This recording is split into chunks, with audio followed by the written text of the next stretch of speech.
Hey guys, we were discussing about how to read the binary files using the URL library.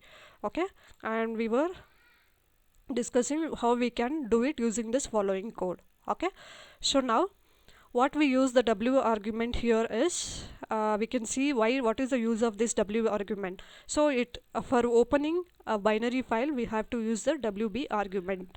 Okay, so this program will be working only if the size of the file is less than the size of the memory of your computer. This is very important to note.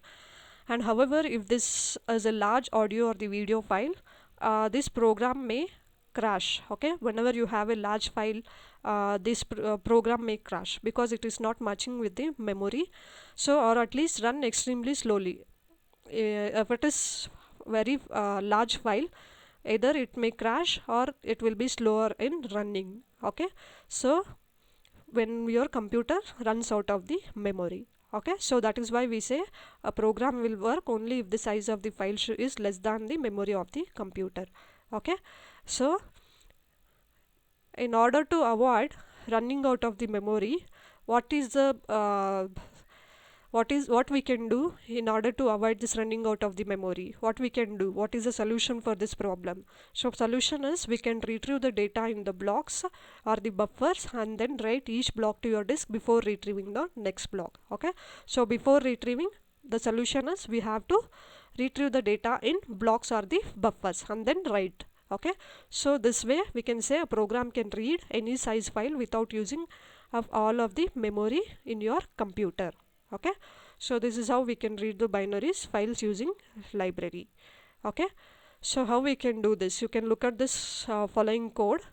So for that particular same image what we discussed in the previous example, opening, and this is WB argument, initialize size to 0 and then read 1 lakh chunks of the characters of the data and check for the condition, increment the size by length of this info and then write that particular infos. Okay, size comma, it prints the characters copied, how many number of the characters have been copied. Okay, so when you run this particular file, then it shows 230210 characters have been copied from this particular cover3.jpg file.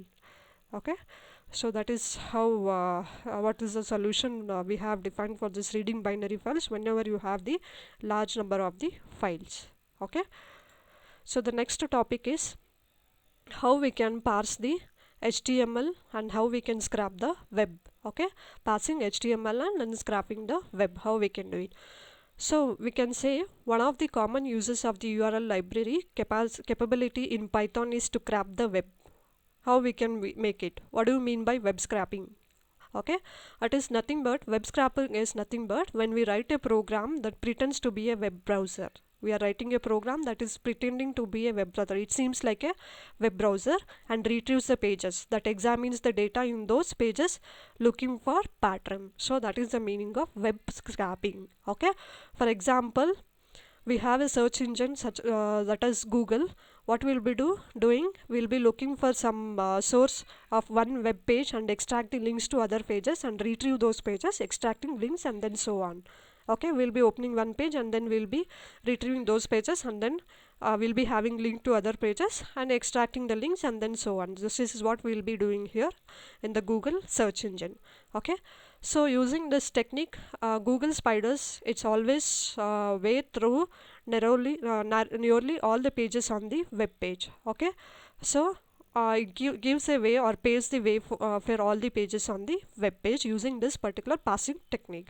Okay, so we can also say Google uses the frequency of links from pages it finds to a particular page as measure of how important a page is. Okay, it will show how important the page is, what is the frequency of the links from those particular pages and how high the page should be appearing in the search results. Okay, so that is what happens in the Google search engine. So now how we can, next topic is how we can parse the HTML using regular expressions. Okay, so one simple way to parse an HTML using the regular expression, we have already discussed regular expressions, and so using this example what we can do is use the regular expression to repeatedly search for and extract the substring that match a particular pattern. What we are going to do is, you are using the regular expression to search repeatedly until it extracts the substrings which match a particular pattern. When you are giving a particular regular pattern, so it will be extracting those particular substring until it matches those pattern. Okay, so for example, you can say here, it is we know how to write the hypertext markup language program. Okay, this is the header will be the first page, and then my paragraph will be P stands for paragraph. If you like, you can switch to the h reference is equals to, it will be referencing to this particular web page. Okay, so end that particular paragraph. Okay, second page. Okay, this is how you can start. This is the header and this is the paragraph page. Okay, so what happens? So this is simple HTML program we can write. Now we can construct a well formed regular expression to match and extract the link values from the above text. Okay, from here, how can you extract the link values? How we can extract the link values? Okay, how we can do is, h reference is equals to https s, then question mark, and then colon, front slash, dot, plus mark.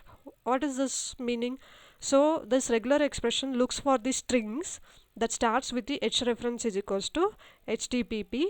Okay, it should be starting with front slash. Okay, so make sure you look for the regular expression that start with the h reference is equals to, that means http colon slash. That means it should start with this particular pattern, that is http colon slash. Okay, or you can say h reference is equals to double quotes https within double quotes https slash comma followed by one or more characters plus dot plus question mark, means it should be followed by one or more characters followed by another double quote.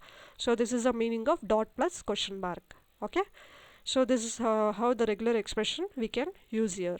Okay, so now the question mark held behind this s indicates search for the string http followed by 0 or 1s. Okay, it should search for the string followed by 0 or 1s. That means it should contain it may or not may contain the s. It can be http also, or it can be https. So mainly we are using this s for security purposes. If your web browser is safer, then it displays https. Otherwise, http is enough for retrieving any web page. Okay, so the question mark added to the plus dot indicates to match to be done in the non-greedy fashion. This non-greedy fashions, that means there is no particular order.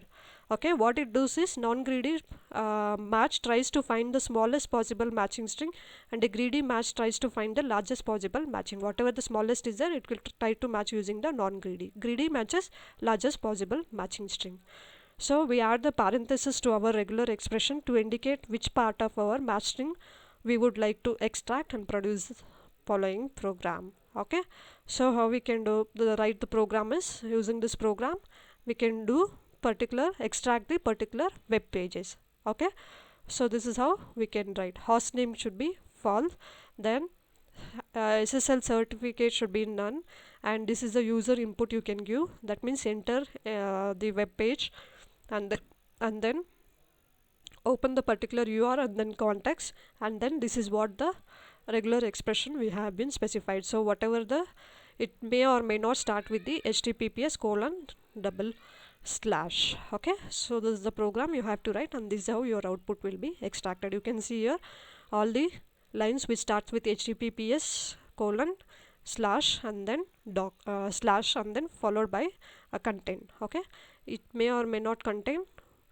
character yes. Okay, so now the next topic is how we can parse the HTML using Beautiful Soup. Okay, so this topic we'll be discussing in the next video. Thank you.